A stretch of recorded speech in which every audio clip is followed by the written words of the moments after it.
Mesdames et messieurs, bonsoir et bienvenue à votre émission Fidèle au poste. Nous sommes là pour vous présenter une émission très spéciale aujourd'hui.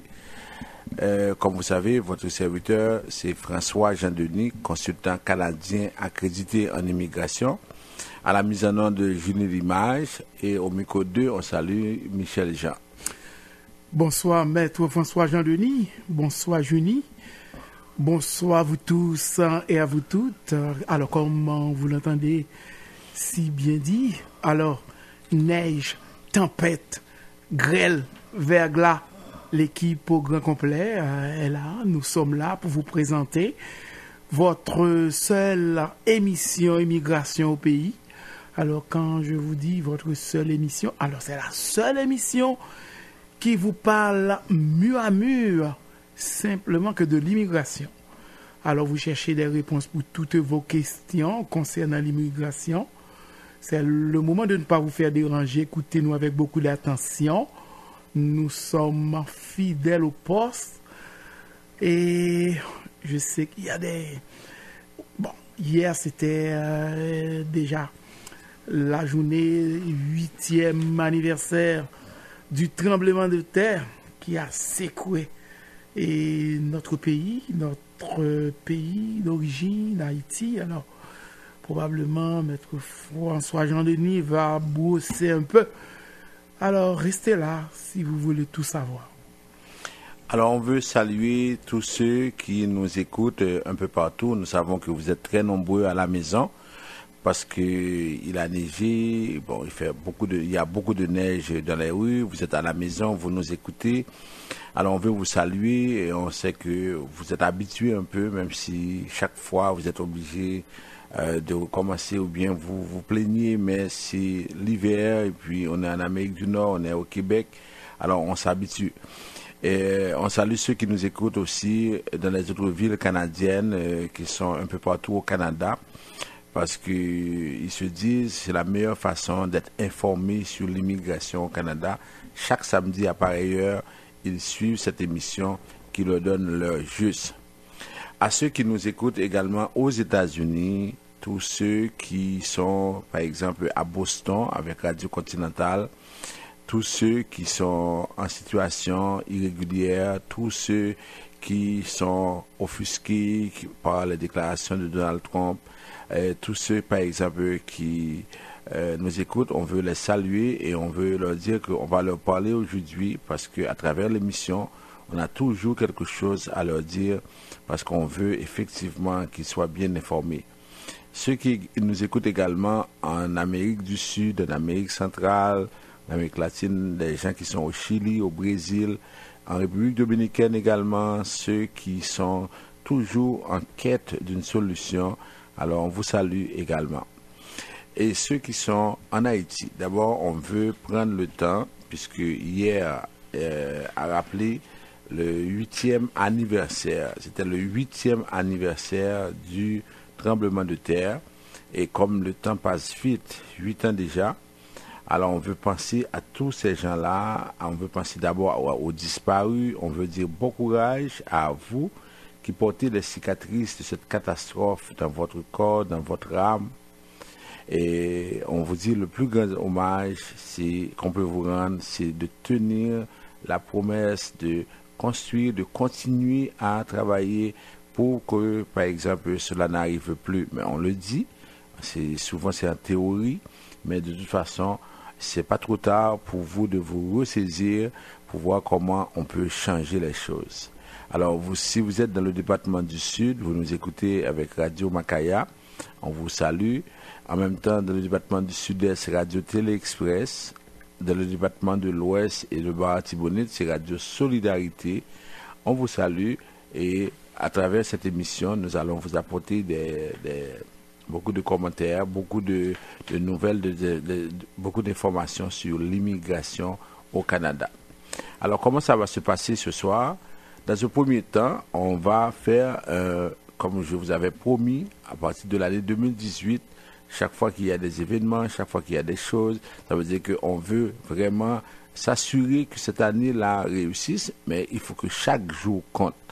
Chaque jour compte et chaque fois qu'il y a un événement, on veut vous dire du point de vue de l'immigration, ou bien du point de vue général, comment on voit les choses et comment on devrait réagir. Ensuite, on va vous donner les nouvelles sur l'immigration au Canada. On va vous parler surtout du parrainage de parents. Ça a commencé depuis le 2 janvier. Et on a eu beaucoup d'articles cette semaine. On trouve que le système est cruel parce que des gens qui sont ici, qui paient des taxes, qui veulent parrainer leurs parents, qui se trouvent dans un dilemme, qui ne peuvent pas le faire. On va vous donner ces nouvelles-là et ensuite on va faire un rappel des nouvelles les plus importantes par rapport à la situation, par rapport à la question de visa de visiteur, visa de permis d'études, à d'autres questions en immigration, surtout les demandeurs d'asile, ce qui se passe maintenant à la commission de l'immigration. Ensuite, Michel va revenir avec les questions, les commentaires et avec ça, ça va être la fin de cette émission qui s'annonce très bien. On prend la première pause à l'émission. Tout de suite après, on y revient pour la suite du programme. Michel Studio Montréal. Oui, frère Bob, les temps sont durs. Michel Studio de Beauté pense à ses clients. Pour vous, les belles créoles, lavage simple, $20. Permanente, $35. Et pour vous, messieurs, coupe pour enfants, $8. Adultes, $10. Lundi et mardi. Allez vite, car c'est pour un temps limité. 91 37 P9 au coin de la 46e. Téléphone 514-321-9415. Assurance Générale à prix abordable. Assurance Générale vous offre tous les services financiers car elle fait affaire avec 19 institutions financières pour vous garantir le meilleur taux. Vous êtes travailleur autonome, vous êtes un salarié, vous détenez un fonds de pension, vous voulez placer votre argent en lieu sûr, vous voulez planifier votre retraite, vous projetez d'acheter une maison, vous avez de la difficulté à vous faire assurer, vous voulez une assurance dentaire. Madame Elsie Jean-Pierre a la solution pour vous. Dès aujourd'hui, protégez votre sécurité financière, protégez votre famille et vos acquis avec une couverture adaptée à vos besoins en contactant Madame Elsie Jean-Pierre, conseillère en sécurité financière au 514 712 08 25. De nos jours, émigrer au Canada n'est pas une chose facile. Les lois et règlements, les critères de sélection représentent une course à obstacles que seuls des experts peuvent franchir. Vous pensez immigration? Pensez Vision Max Service Immigration. Pour immigrer, travailler, étudier au Canada ou pour tout simplement visiter le pays, parrainer un conjoint, une conjointe, un parent, contactez Vision Max Service Immigration ou un consultant canadien accrédité en immigration, François-Jean Denis, étudiera et suivra votre dossier avec vous à chaque étape pour des résultats à la hauteur de vos attentes en immigration. Vision Max Service Immigration. 438-876-9398. 438-876-9398.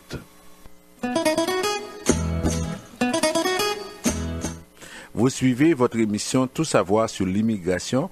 On vous rappelle que nous avons 2 bureaux, l'un à Port-au-Prince au 273 Lalu, c'est coin Ruelle Vaillant.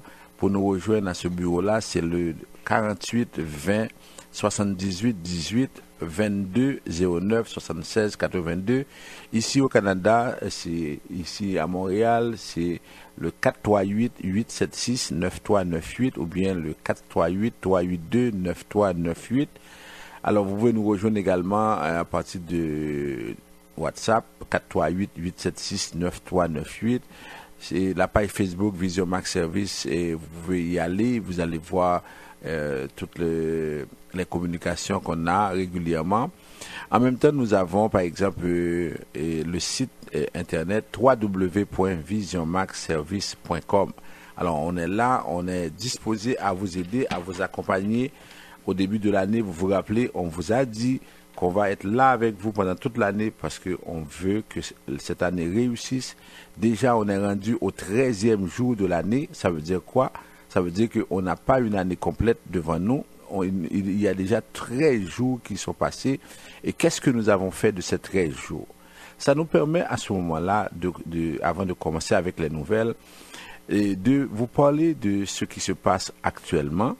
Comme vous savez, déjà on a vu comment la planète entière, les gens un peu partout, il parle d'une seule chose depuis plus que presque un jour, 2 jours, depuis jeudi soir, lorsque Donald Trump, dans une rencontre avec les représentants démocrates et républicains, il parlait des Dreamers et en même temps il en a profité pour traiter Haïti, le Salvador et les pays d'Afrique de pays de merde. Alors, une fois que ça a été fait, tout le monde a commencé à parler. On se disait, mais si on avait mis toute cette énergie-là dans une cause qui est noble, aujourd'hui, là, Haïti serait encore plus loin. Ça veut dire que si tout le monde qui prenait le temps de faire des commentaires, de dire des choses, si tout le monde, par exemple, faisait quelque chose de positif pour ce pays-là, on ne serait pas là aujourd'hui et Donald Trump n'aurait pas raison de dire que Haïti et ces autres pays-là sont des pays de merde. Mais pour le moment, il a raison parce que qu'est-ce qui nous caractérise généralement? Nous sommes un peuple sans vision. On ne fait que parler de 1804, on ne fait rien. Il y a un principe dans la vie qui dit que si ce que tu as fait hier est important, c'est parce qu'aujourd'hui, tu n'as rien fait. Je reprends. Si ce qu'on a fait hier est important, c'est parce qu'aujourd'hui, on n'a rien fait. On ne cesse de parler de 1804 alors qu'on est en 2018. Il est temps de passer à autre chose. Ça veut dire, si on veut vraiment dire que nous avons eu des héros des héros qui ont fait de grandes choses pour notre pays, on devrait maintenant passer à l'action. Si Dessalines était revenu parmi nous, aujourd'hui, il aurait eu honte parce que ce pays-là qui était la perle des Antilles est devenu la perle des Antilles. Et c'est pas Donald Trump qui nous l'apprend, on le savait déjà. Alors, on dit que qu'est-ce qu'on devait faire? C'est-à-dire que nous, on est un peuple sans vision. Qu'est-ce qu'on fait? Ici, par exemple, on regarde au Canada et aux États-Unis, là en France, un peu partout où se trouvent les Haïtiens. Nous n'avons pratiquement rien. Quelqu'un faisait remarquer aux États-Unis, il n'y a pas une entreprise haïtienne qui peut embaucher 40 personnes. On est aux États-Unis depuis plusieurs années d'immigration. Ici, au Canada, il n'y a pas une entreprise haïtienne qui peut embaucher 50 personnes. Et on est frustré, on est en colère parce que Donald Trump a dit qu'on est un pays de merde. Mais qu'est-ce qu'on a fait de ça? C'est quoi l'entreprise qu'on a? On n'a pas d'école, on n'a pas d'institution financière, on a seulement des organismes communautaires. Ça veut dire, comment peut-on être offusqué quand ce qu'il a dit est vrai? On n'est pas d'accord, mais ce qu'il a dit est vrai. C'est-à-dire qu'on n'a rien fait. Ça, c'est au niveau, on a un peuple sans vision. En même temps, entre nous, il y a la discrimination, il y a la division. Quelqu'un va habiter dans un quartier, la première chose qu'il dit, est-ce qu'il y a un Haïtien qui habite dans ce quartier? Il est Haïtien, il se demande s'il y a un Haïtien. À un moment bien déterminé, on arrive à une situation où des fois on dit, oh, par exemple, un homme dit, je ne veux pas avoir de femme noire, ou bien je veux avoir une femme blanche. La femme dit, moi je veux avoir un blanc. Mais on a en même temps la discrimination. Souvent, la discrimination entre noirs est plus grave que la discrimination entre blancs et noirs. Mais il faut changer ces choses-là. Ça veut dire qu'il faut continuer à faire affaire avec les gens. Combien d'Haïtiens disent, je ne veux pas que mes enfants parlent créole?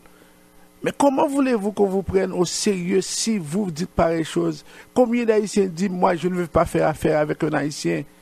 Est-ce que c'est seulement les Haïtiens qui peuvent donner de mauvais coups? Est-ce qu'il n'y a pas dans toutes les races de mauvais garnements? Mais pourquoi vous êtes obligé de dire que moi je ne fais pas ça? Ça veut dire c'est la division. On dit haïr les siens et chacun est un loup pour l'autre. Alors comment voulez-vous qu'on nous prenne au sérieux? Aujourd'hui vous êtes offusqués, mais est-ce que vous n'avez pas travaillé pour ça? En immigration, par exemple, on voit la situation. On est ici au Canada depuis 60 ans. 60 ans qu'on est, depuis plus de 60 ans qu'on est ici. Aux États-Unis, il y a plus d'1 million d'Haïtiens. Il y a 58 000 personnes qui ont des problèmes avec le programme TPS. Pour faire une manifestation aux États-Unis, on n'a jamais eu presque plus de 200 personnes. Et pourtant, vous êtes offusqués. Si vous êtes triste, vous voulez vous battre avec Donald Trump, mais pendant ce temps, qu'est-ce que vous avez fait? vous êtes indisciplinés, il n'y a pas de ponctualité, pas de suivi. Actuellement, tout le monde parle de ça. Après une semaine, on n'entendra personne parler de ça. Regardez ce qui s'est passé, par exemple, au Québec. On a eu la situation des agressions sexuelles. Immédiatement, le gouvernement a dit, à partir de maintenant, à partir de 5 ans, dans les écoles, nous allons mettre des cours de sexualité. Voilà comment on résout un problème. Ça veut dire qu'une situation est posée, voilà ce qu'on a fait. Ça veut dire que là, on se retrouve et comme ça. Vous dites aussi que vous êtes offusqué, mais pendant ce temps, regardez ce que font nos élites, des élites sans vergogne à tous les niveaux. Regardez les intellectuels. Par exemple, ici, on est venu, les premiers Haïtiens qui sont venus au Canada, c'était des ingénieurs, des professeurs, ce sont des gens. Mais comment comprenez-vous que par la suite, les Italiens qui sont venus, qui étaient des petits commerçants, comment comprenez-vous que ces Italiens-là ont dominé? Regardez ce qui se passe maintenant dans certains coins à Montréal, à Saint-Michel, un peu partout. Ce sont les Arabes qui sont en train de nous mettre dehors. Mais qu'est-ce que nous avons fait de ça? Nous continuons à dire du mal, nous continuons à faire les choses à l'envers. Alors, nous n'avons pas d'élites qui peuvent donner des directions bien déterminées. Nous avons de faux leaders, des gens qui disent n'importe quoi. Ce sont des grands parleurs, mais des petits faiseurs, comme aime dire le directeur. En Haïti, c'est la même chose. Ça veut dire que, regardez, dernièrement, on a vu ce qui s'est passé. On a fait venir Charles Aznavour sous les fatras pour un programme de $250 américains.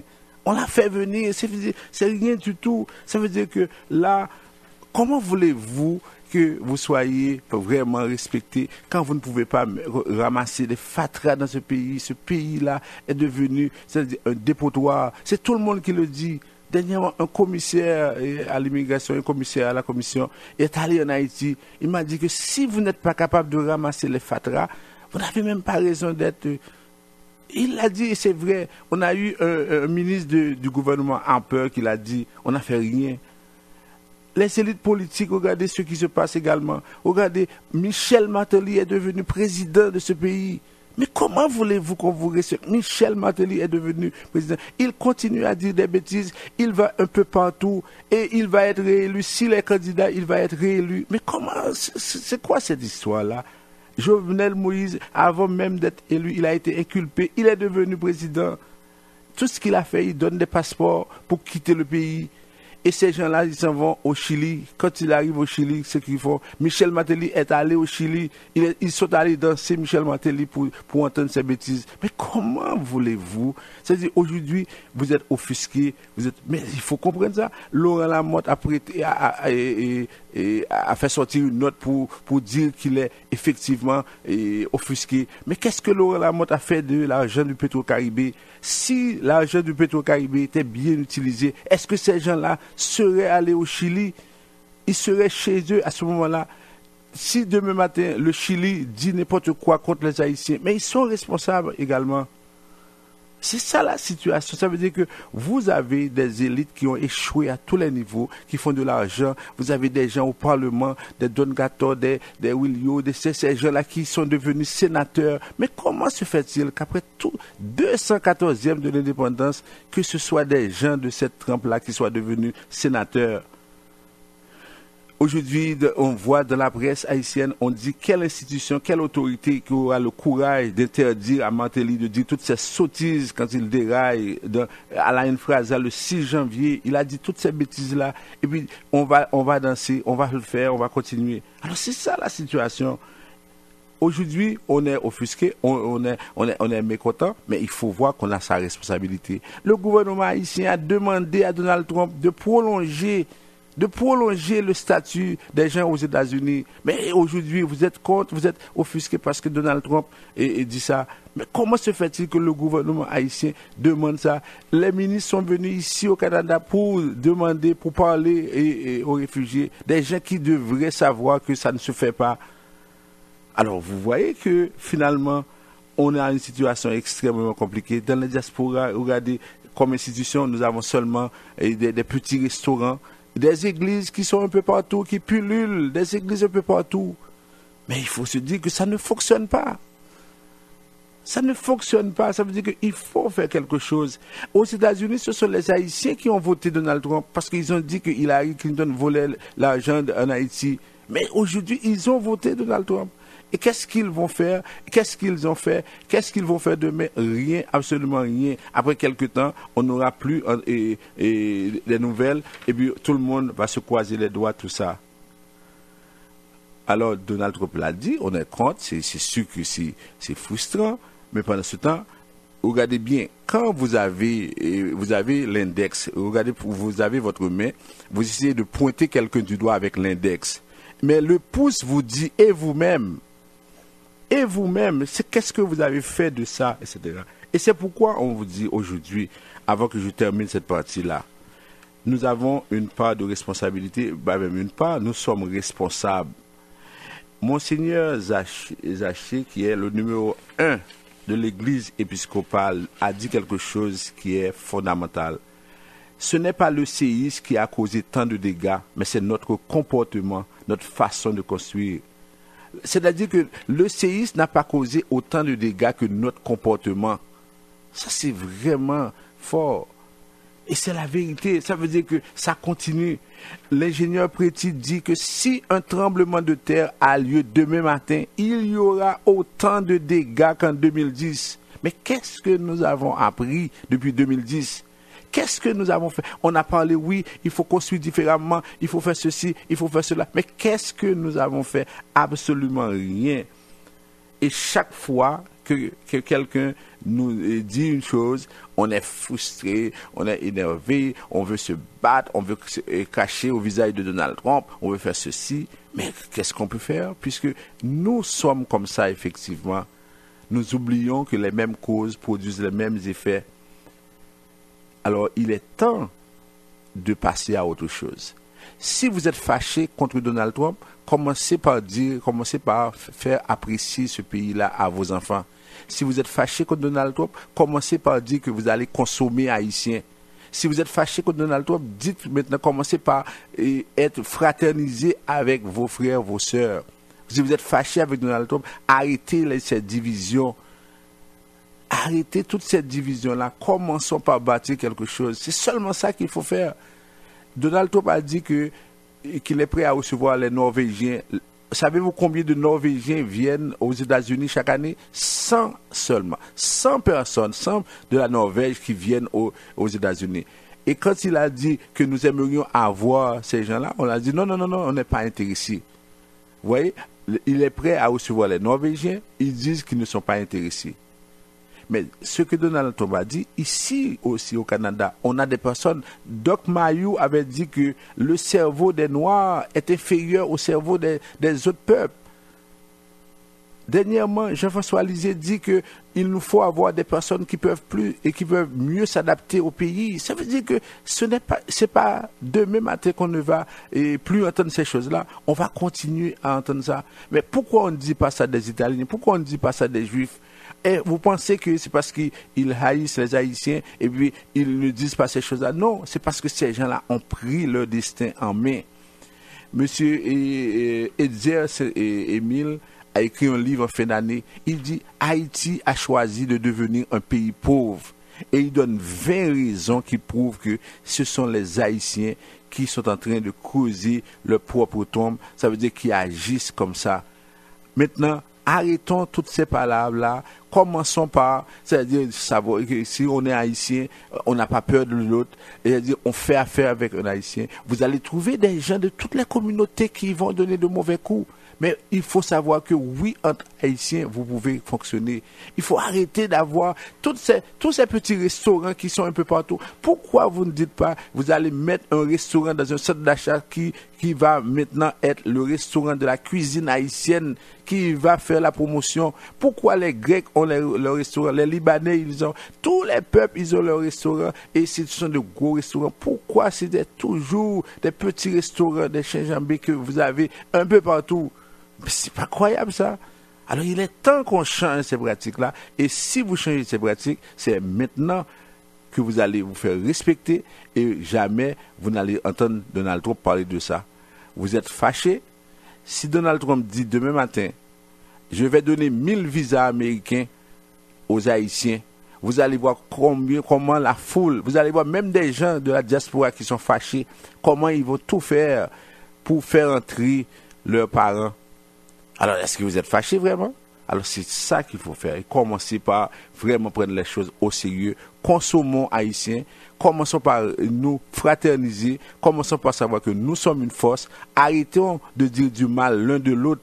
Et c'est là que nous allons nous faire respecter. Une toute petite pause. On commence avec les nouvelles.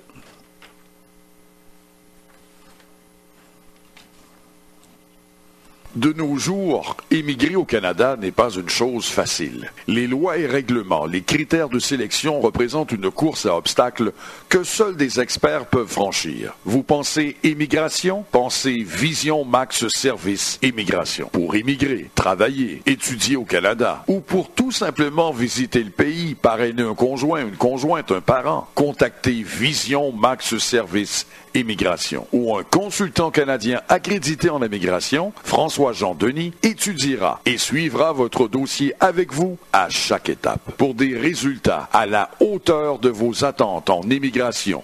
Vision Max Service Immigration. 438-876-9398.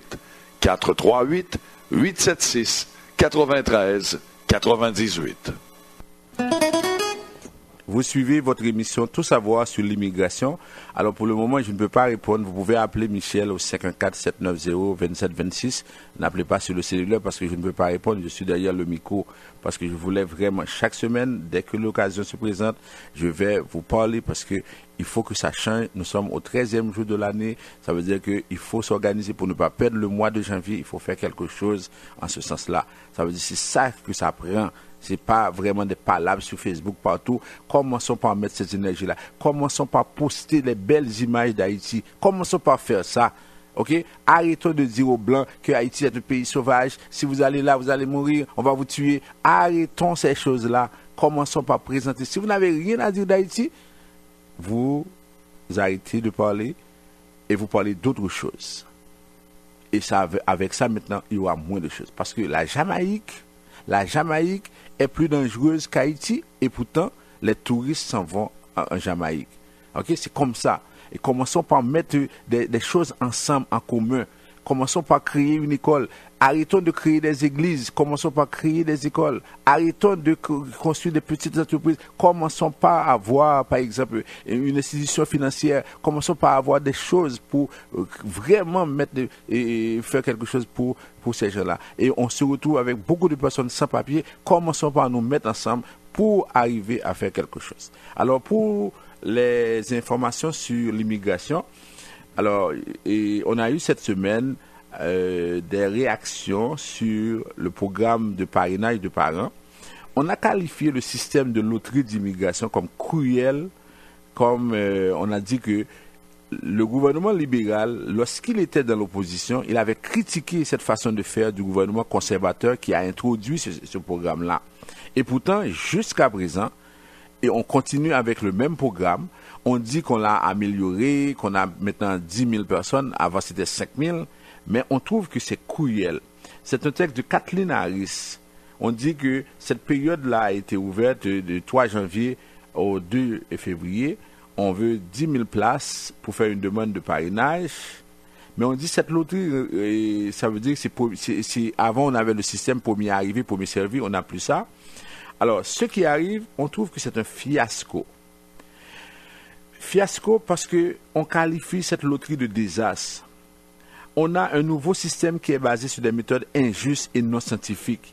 Une méthodologie qui joue avec la vie de Canadiens qui travaillent fort et qui essaient de réunir leurs proches. Avant l'instauration de la loterie, les gens pouvaient envoyer leur dossier. Alors, et là, même si c'était premier arrivé, premier servi, on pouvait comprendre que on a, par exemple, envoyé la demande, c'était pas arrivé à temps, ok. Là, ils organisent une loterie, ce n'est pas transparent, on ne sait même pas comment cette loterie est organisée, on ne sait même pas quand c'est organisé, vous ne recevez que des courriels pour vous le dire. Alors, ça veut dire qu'on dénonce, Kathleen Harris dit, ce système-là est cruel, il est injuste. Ça veut dire que les personnes ici au Canada qui paient les impôts, c'est ces personnes-là se retrouvent en situation et ne se peuvent pas faire parrainer leurs parents. L'année dernière, il y a eu plus de 95 000 demandes et on prenait seulement 5 000. Alors, et pourquoi? D'après les experts, on dit que lorsque le gouvernement canadien vous fait payer, par exemple, $550 pour une demande de résidence permanente, $550, ça veut dire que c'est seulement 75 à $100 qui sont utilisés, qui sont dépensés. On garde l'argent, c'est pourquoi il y a autant de retard, c'est pourquoi il y a des situations aussi difficiles avec ça. Alors, là maintenant, on suit de très près parce qu'à partir de février, ce sera plus le cas. Alors, on vous le dit, mais on ne parle pas de parrainage de frères, de sœurs, on parle de parrainage de père, mère, grand-père, grand-mère. Ça veut dire, et ensuite, si vous devez faire votre demande, vous devriez à ce moment-là présenter aussi vos revenus pour les 3 dernières années. Ça vous permettra de pouvoir, par exemple, fonctionner. Et puis, bon, en tout cas, d'attendre le tirage de la loterie. Si vous êtes chanceux, votre nom va sortir et c'est là maintenant que vous allez pouvoir passer ce test-là. Mais pourquoi on fait tout ça? Il faut bien comprendre. Parce que vos pères, vos mères, vos grands-pères, vos grand-mères sont âgés. S'ils viennent comme résidents permanents, ça veut dire que on va dépenser beaucoup en soins de santé. Alors maintenant, on veut économiser. Alors que partout, on vous dit, oui, on est pour le regroupement familial, on veut réunir les familles, mais dans les faits, c'est faux. Ça veut dire que c'est faux parce que là, maintenant, vous n'êtes pas capable de parrainer. Il y en a qui sont là depuis 3 ans, 4 ans, qui envoient des courriels, mais qui ne peuvent pas, alors qu'ils sont dans le pays, ils paient des taxes et ils n'arrivent pas à parrainer, par exemple, leurs parents. Autre nouvelle, on apprend qu'il y a plus de 12 200 faux passeports qui ont été saisis au Canada depuis 2010. C'est l'Agence des services frontaliers du Canada qui avertit que ce nombre pourrait être significativement sous-estimé. Alors, on apprenait le 23 octobre dernier de la bouche du ministre fédéral de la Sécurité publique, M. Ralph Goodale, que ces documents étaient détournés pour permettre à des migrants illégaux d'entrer plus facilement au Canada. Or, l'Agence des services frontaliers du Canada nous apprend que plus de 12 200 faux passeports ont été saisis depuis 2010 et que ce chiffre pourrait être sous-évalué. L'an dernier, 1051 passeports ont été saisis contre 2390 en 2010, ce qui peut paraître encourageant selon l'agence. Mais cette baisse est attribuable au manque d'effectifs. L'agence souhaite diminuer la sécurité au profit de la facilitation de l'entrée des passagers, a déclaré Jean-Pierre Fortin, président national du syndicat des douanes et de l'immigration. Le député conservateur Pierre-Paul Hus pointe également du doigt la baisse des effectifs. Actuellement, le manque d'effectifs et le manque de sensibilité du gouvernement de Justin Trudeau envers tout ce qui touche la sécurité nous inquiète, a-t-il dit. Mais le Parti conservateur devrait se rappeler qu'à l'époque de M. Stephen Harper comme Premier ministre, on a fermé 19 bureaux d'immigration au Canada. On a fermé 19 bureaux d'immigration. Aujourd'hui, le Parti conservateur ne peut pas donner la leçon au gouvernement libéral en termes d'effectifs parce qu'on a fermé 19 bureaux et actuellement, pour tout le Québec, il y a un seul bureau fédéral en immigration qui est à Saint-Antoine.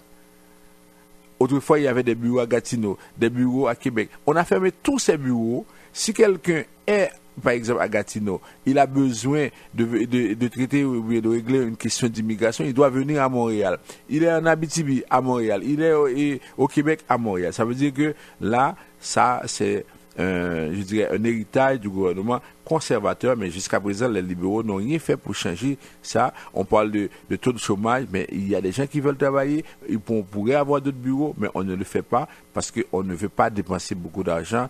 Et lorsqu'on paye les $750, on dépense seulement $100 et le reste, on le garde.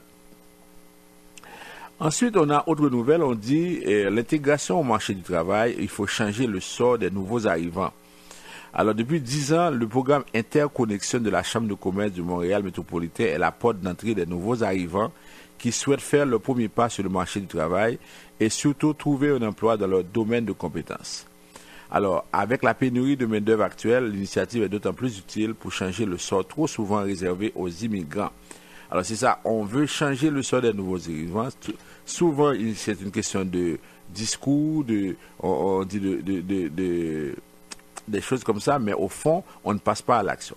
Monsieur Michel Leblanc, qui est le président de la Chambre de commerce, il dit que ce programme a permis à près de 6 000 immigrants de tisser des liens avec près de 1100 entreprises dans le but de les aider à trouver un stage, une formation d'appoint ou un emploi dans leur domaine d'expertise. Alors, les gens ils sont très contents parce que souvent, les immigrants, ils arrivent, ils ne peuvent pas trouver du travail parce qu'on leur dit qu'ils n'ont pas d'expérience. Ce programme d'interconnexion leur permet d'avoir un stage, des fois payé ou pas payé. Et je vous le dis, si vous êtes nouveau arrivant, vous êtes ici, vous avez trouvé un stage, il faudrait accepter ce stage-là parce que ça vous permettra au moins d'avoir une certaine expérience sur le marché du travail. Ok? Alors, même si on ne vous paye pas, faites le stage, ça va être payant par la suite. Alors, on parle aussi d'une autre situation en Ontario. On dit que le gouvernement fédéral a cessé de financer l'intégration des milliers de réfugiés syriens que le Canada a accueillis après l'élection du gouvernement Trudeau en octobre 2015. Alors, ces gens-là sont venus 1 an après leur arrivée. Ils ne parlent pas encore anglais. Alors, ils se plaignent parce qu'ils disent on ne pourra pas trouver du travail dans une province anglophone si on ne parle pas anglais. Mais le gouvernement fédéral a mis fin à ce programme qui permettait à ces gens-là d'apprendre l'anglais. Ok? Par exemple, on dit il y a une communauté de Milford qui avait parrainé beaucoup de Syriens. Le gouvernement avait versé à sa famille de 4 enfants 16 500 $ pendant 1 an pour qu'ils puissent apprendre l'anglais. Ok? Alors, à ce moment-là, ces gens-là, ils ont pu apprendre, ils ont pu aller à l'école, pour apprendre l'anglais, mais apparemment, ils n'arrivent pas à parler l'anglais après 1 an. Et quand on sait que l'intégration commence par la maîtrise d'une langue dans une société d'accueil, à ce moment-là, ils se retrouvent, ils disent comment nous allons travailler si on ne peut pas arriver à, par exemple, parler la langue utilisée par la société d'accueil. Maintenant, ça nous amène aux États-Unis parce que tout le tollé a été provoqué alors que Donald Trump était en train de discuter avec les démocrates et les républicains du programme Dreamers. On vous en a parlé depuis longtemps. Ce sont ces jeunes-là qui sont arrivés avec des parents qui n'avaient pas de statut, mais qui sont nés aux États-Unis, qui ont beaucoup de temps aux États-Unis, mais on veut les refouler, on veut les repousser. Et Donald Trump dit au Congrès, je suis prêt à les accepter si vous acceptez de financer ce fameux mur. Si vous ne financez pas ce fameux mur, à ce moment-là, il y aura des problèmes. Actuellement, on dit que les immigrants illégaux aux États-Unis représentent à peu près 11 millions. OK? C'est à peu près 3,5% de la population américaine. Ils vivent généralement dans 6 États américains, Californie, Texas, Floride, New York, New Jersey et Illinois. OK? Alors, on dit que un peu plus de la moitié des immigrants illégaux vivant aux États-Unis sont d'origine mexicaine. Entre 2009 et 2014, leur nombre a diminué. Mais maintenant, on dit que l'immigration illégale en provenance du Mexique est en baisse parce qu'on a fermé la frontière. Ça veut dire que là, la plupart des gens qui viennent de façon illégale aux États-Unis proviennent de l'Amérique centrale, de l'Asie et de l'Afrique subsaharienne. 40% de la main-d'œuvre agricole et 14% des travailleurs de la construction en Californie sont des immigrants illégaux. Chaque année, les immigrants illégaux paient 11 milliards de dollars en impôts aux États-Unis. Donc, vous voyez, c'est un système qui fonctionne et on le sait. Ça veut dire souvent, on va déporter certains immigrants, certaines personnes illégales et on va faire venir d'autres parce que ces immigrants illégaux aident l'économie américaine. Alors, chaque année, ils payent 11 milliards de dollars en impôts aux États-Unis. OK? Alors, Donald Trump dit qu'il est ouvert à une vaste réforme du système d'immigration, mais il faut renforcer les lois de l'immigration afin d'assurer la sécurité dans les frontières. Il dit que 2 à 3 millions d'immigrants illégaux sont des criminels qui doivent être expulsés du pays. OK? Alors, c'est ça la situation. Et maintenant, on attend pour voir. Alors, et c'est un peu tout pour aujourd'hui. Dernière chose peut-être, c'est on apprend que même en France, les demandes d'asile ont augmenté. Il y a plus de 100 000 demandes d'asile en France. Ça a bondi de 17% en 2017 à 100 412 selon les chiffres officiels. Alors, là maintenant, on va passer au rappel des nouvelles les plus importantes. D'abord, pour le visa de visiteur. On apprend que pour les visas de visiteurs, bon, comme vous savez, ça dit qu'on est en hiver. Alors, il y en a qui sont intéressés à venir visiter le Canada pendant l'hiver. Ça se fait très bien. Ça veut dire que ne pensez pas que parce que vous êtes d'un pays tropical, qu'on va vous refuser si vous faites une demande de visa de visiteur pendant l'hiver. Les critères restent les mêmes.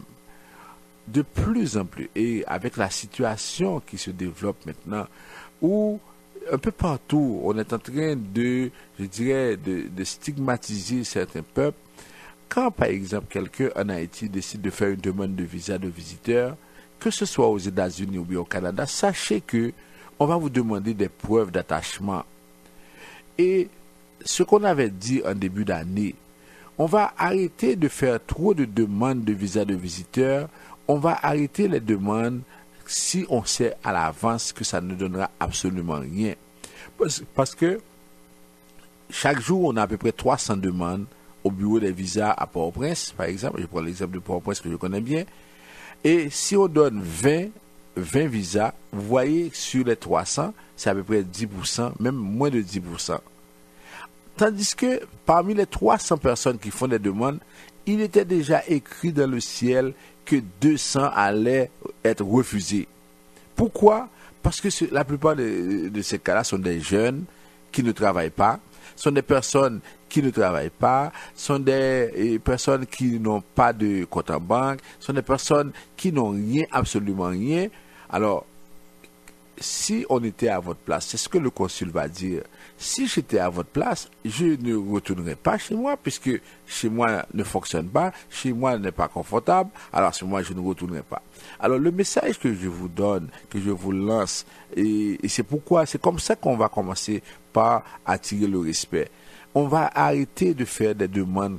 C'est pas parce que vous faites la demande que votre vie va changer. Parce que si on vous refuse, ça revient au même. Vous êtes encore en Haïti, alors prenez le temps de faire quelque chose.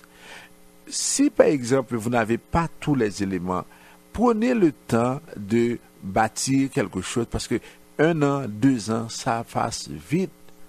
Ça fait 8 ans que le tremblement de terre a eu lieu. Alors si quelqu'un me disait en 2010 que moi je vais maintenant à l'école, je vais faire 8 ans, il aurait même déjà terminé le programme de médecine en Haïti. 7 ans. Alors c'est pour vous dire que soyez patient et faites les choses convenablement. Ça c'est un. Deuxièmement, pour le permis d'études. Les gens veulent avoir des permis d'études, mais est-ce qu'ils ont les moyens pour payer la scolarité? Alors tout ce qu'on vous dit, oui c'est possible d'avoir un permis d'études, mais tout ce que vous avez à faire, il faut établir des preuves. Ok? Ne pensez pas qu'on va prendre soin de vous, puis on va dire, bon, oui, on sait que vous êtes dans un pays pauvre, vous n'avez pas beaucoup de moyens. Et des fois, les gens nous disent, oui, si je mets sur mon compte $20 000, $30 000, est-ce qu'on va me donner le permis? Mais comment se fait-il que vous ayez $20 000 sur votre compte alors que vous ne travaillez pas? Mais c'est quoi cette histoire? Comment vous pouvez avoir $20 000 sur votre compte? Or, ici, il est dit, et c'est pas moi, c'est Statistique Canada qui le dit, 80% des gens qui vivent au Canada n'ont pas $200 sur leur compte. Les gens qui sont au Canada, qui vous envoient de l'argent, à 80%, ils n'ont pas $200 sur leur compte. Tandis que vous qui êtes en Haïti, qui ne travaillez pas, vous avez $20 000 sur votre compte. Alors ça ne fonctionne pas. Maintenant, pour les cadres de résidence permanente, pour la citoyenneté, les gens qui veulent effectivement faire leur demande de citoyenneté, alors c'est 3 ans sur 4 ans, mais il faut vraiment établir que pendant les 3 ans, vous avez le nombre de jours et que tout fonctionne. Alors, vous passez nous voir, on va vous aider. Pour les cas de résidence permanente, D'abord, on commence avec les demandeurs d'asile.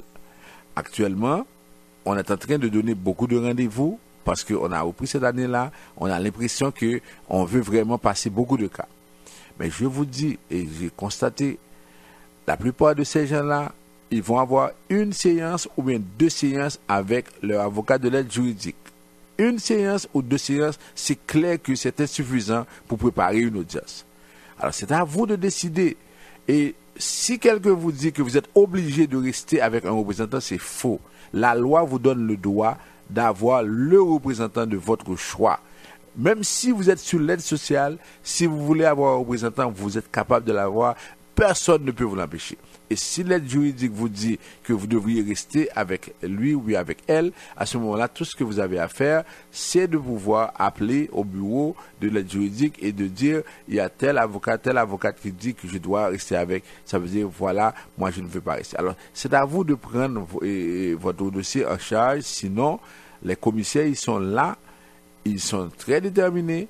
C'est sûr qu'ils ne vont pas laisser passer n'importe quoi. Alors, c'est à vous de vous organiser.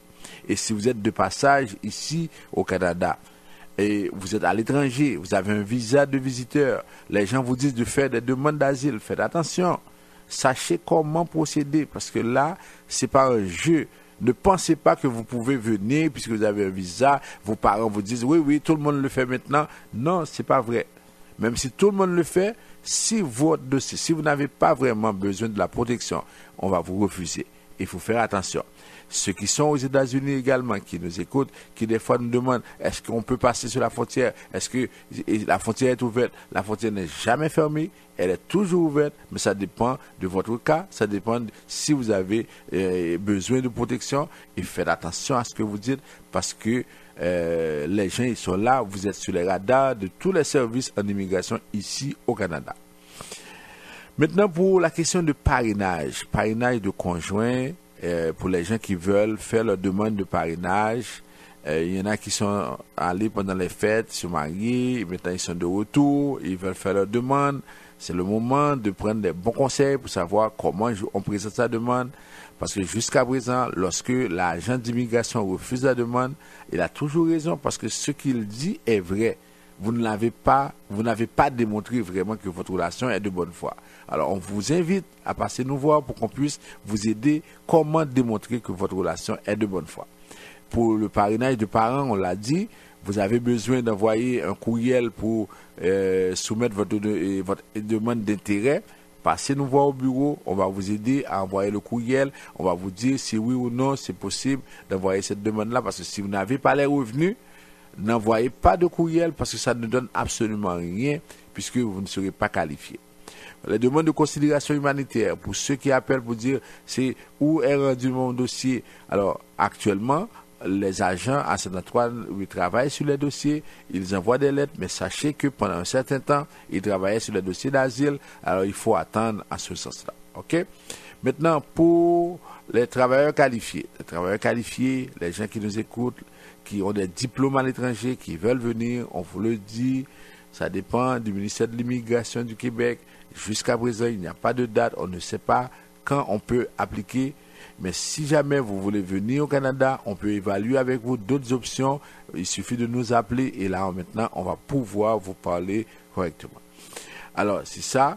Et on vous a dit également que pour les billets d'avion, si jamais vous êtes en Haïti, vous devez venir ici au Canada, vous voulez avoir des billets à des prix très raisonnables, à ce moment-là, on vous invite à passer au bureau et à la LU. Et là, on va vous faire trouver des billets à des prix vraiment abordables puisqu'on fait affaire avec une agence de voyage. Et là, on a l'autorisation avec cette agence-là de pouvoir vous aider à trouver des billets vraiment en bonne condition à des prix raisonnables. Alors, on prend la pause puisque Michel est déjà de retour. On y revient tout de suite après.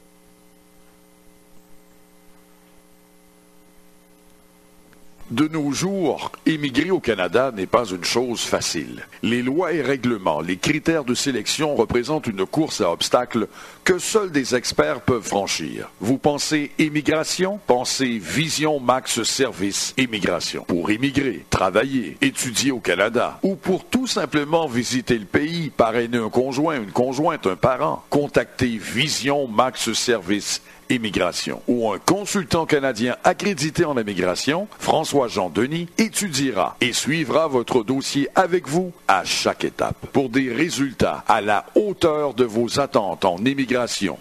Vision Max Service Immigration. 438-876-9398.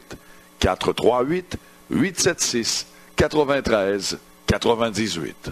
Assurance Générale à prix abordable. Assurance Générale vous offre tous les services financiers car elle fait affaire avec 19 institutions financières pour vous garantir le meilleur taux. Vous êtes travailleur autonome, vous êtes un salarié, vous détenez un fonds de pension, vous voulez placer votre argent en lieu sûr, vous voulez planifier votre retraite, vous projetez d'acheter une maison, vous avez de la difficulté à vous faire assurer, vous voulez une assurance dentaire. Madame Elsie Jean-Pierre a la solution pour vous. Dès aujourd'hui, protégez votre sécurité financière, protégez votre famille et vos acquis avec une couverture adaptée à vos besoins en contactant Madame Elsie Jean-Pierre, conseillère en sécurité financière au 514 712 08 25.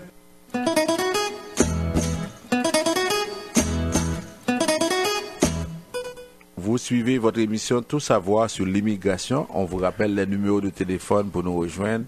438-876-9398, 438-382-9398. En Haïti, vous avez deux numéros, 48-20-78-18, 22-09-76-82. Si vous voulez nous parler maintenant, vous pouvez composer le 514-790-2726. On peut prendre quelques appels. Alors, on va passer directement à Michel pour les questions. Bon, et j'ai pris seulement une question parce qu'il y a des gens qui veulent intervenir directement en ligne. Alors, Maître Jean-Denis, félicitations pour votre émission. Maître Jean-Denis, depuis après les propos méchants de Donald Trump concernant la communauté haïtienne, et concernant les Noirs et la communauté haïtienne en particulier, donc, à travers le monde, la communauté haïtienne se questionne. Alors, selon votre expérience, Maître François Jean-Denis, pensez-vous, même à long terme, ça va changer quelque chose dans la communauté? Bon, tout à l'heure, je viens de dire qu'après une semaine, on va tout oublier et on va passer à autre chose. Déjà, il y en a qui ne pensent même pas à ça. On est des fois en mode sensationnel quand il y a une chose qui arrive et puis tout le monde est là, on est fâché, on est offusqué, on veut se battre. Ben, c'est du fait paille, ça ne va pas donner grand-chose. Moi, je pense que si vraiment les gens sont sérieux, au risque de me répéter, ils doivent commencer par se mettre ensemble comme Haïtiens. Consommons Haïtiens, mettons-nous ensemble, fraternisons, arrêtons de dire du mal des autres. Ça veut dire que commençons par nous mettre ensemble pour bâtir des choses. Par exemple, dans chaque diaspora, dans chaque communauté. Par exemple, Michel, imaginez des gens qui sont au Chili, qui sont en train de travailler très fort. Ils ont pris leur argent, ils ont donné ça à Mantéli. Oui, mais regarde, lui, il n'est pas stupide. Qu'est-ce qui arrive? C'est que tout ce qui l'intéresse, c'est de ramasser l'argent. Il sait que pertinemment maintenant, il y a vraiment une masse haïtienne qui sont au Chili. Alors lui, il se dit, alors là, maintenant, c'est le moment d'aller faire la musique, d'aller les faire danser, ramasser qu'est-ce qui se trouve dans leur poche. Bon, voilà. Alors les gens doivent arrêter d'être stupides. Et puis, voilà. Alors, mais il y a tellement de gens qui veulent réagir. Alors, oui. les gens sont déjà sur la ligne. Oui. Alors, Vision Max Service, bonsoir. Oui, allô, bonsoir. Bonsoir. J'aimerais vous poser une question, mais avant tout, je vous félicite pour votre émission. Merci. Et ma question, c'est si quelqu'un a fait une demande comme réfugié, et mais si elle a une histoire qui montre, elle ne peut pas retourner en Haïti, mais après sa qualification, après combien de temps elle peut retourner dans son pays, en Haïti? Bon, c'est une très belle question, puisque souvent, c'est la question que posent les demandeurs d'asile. Alors, techniquement, mais théoriquement, quand vous avez demandé la protection au Canada contre un pays, vous ne devriez plus retourner. C'est ça la théorie. Alors, il y en a qui retournent après avoir eu leur nationalité, après avoir fait la citoyenneté. Alors, ça va dépendre des agents. Parce que dites-vous bien, vous avez dit que si vous retournez dans ce pays, les bandits vont vous kidnapper, ils vont vous tuer, ils vont vous faire toutes sortes de choses. Mais après avoir eu la résidence, où sont passés ces bandits? Pourquoi vous pouvez retourner? Ils sont décédés. Alors, c'est ça la question. Ça veut dire qu'il faut faire attention. Et techniquement, on a fait une demande d'asile et on ne devrait pas retourner dans ce pays-là parce qu'on n'en veut plus, puisque c'est un pays qui ne peut pas assurer votre protection. Oui. OK? Alors, je vous dis ce que la loi prévoit. OK. OK? Oui. Vision Max Service, bonsoir. Bonsoir. Bonsoir. Benjamin? Oui. Ça va bien? Très bien, pour vous. Oh, félicitations pour votre émission, hein? Merci. Par contre, si ça s'est dit, moi, je m'en pile parce qu'on dit belle parole, pas même quitte en place pour me dire mot, là. Merci, oui. Écoutez, M. Denis, moi, pas qu'à comprendre ce que Dieu m'a répété, qui te dit ça en créole, vous entendez? Parce que Haïti, vraiment, pas qu'à comprendre. Ok, imaginons, à un moment donné, machine, moi, pas de cas dormi, pour mettre des paquets haïtiens, surtout dans l'époque Joël Bouchot. Ça qui dit, préval dans la déclaration, préval dit nage pour sortir, au fâché. Ça dit Michel Matéli a guetté maman yo. Ça dit Jovenel Moïse dit point bas. Et puis, quand on finit de résidence là, il y aurait Léo, il y a plus de ciel, depuis il y a date le ciel là, il y a acheté billet pour retourner en Haïti. Mais c'est quoi? Les Haïtiens sont cons. Bon. En plus encore, mes Denis, moi rencontré une dame, moi full, pas de problème, moi j'ai multi-papiers là, même US, Donald Trump, pas fait rien, pas perdre Donald Trump. Ok, moi quand me d'après le carrosse, moi quand une belle petite dame, lui dit me passer Chili, il passe Brésil, il fait l'opine pour tomber aux États-Unis. Moi là un petit monde et puis il me sentit, moi son équipe célibataire, et puis il me dit bon, sorti haïtienne, why not, tu comprends? Je dois le téléphone moi. Tout rien même répondre pour te dire bonjour, pas quitter. L'aide bagaille vient là après 3-4 mois d'été passé, c'est l'instant vient après, il me dit, ma chère, you know why, il dit trop tard. Tu comprends? Parce que vous voulez, you want to use me. Moi, je dis non, parce que l'aime d'après, là, qu'on y a trop tard. Puis, je dis, un petit monde, que sensibilité de don. Ça dit que, Haïtien pas de maille, you know what I mean? Haïtien pas de maille, Haïtien, c'est n'importe quoi, qu'on y a là, il y a tout à pomper Donald Trump. Donald Trump, il n'a pas de raison pour le traiter haïtien comme ça, mais qui ça nous fait? Qui veut le respect? Ça fait quoi? C'est de le procurer. Mais ne pas procurer le respect, non.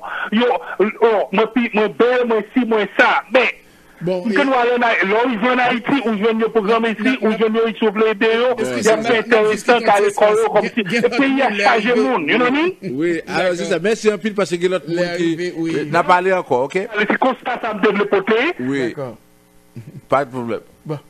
Et bon, alors l'animatrice nous dit que c'est monde qui se ligne, bon, c'est ça. On s'excuse. Alors, merci d'avoir été à l'écoute. Chaque samedi, chaque mercredi, de 6h à 7h, on est là.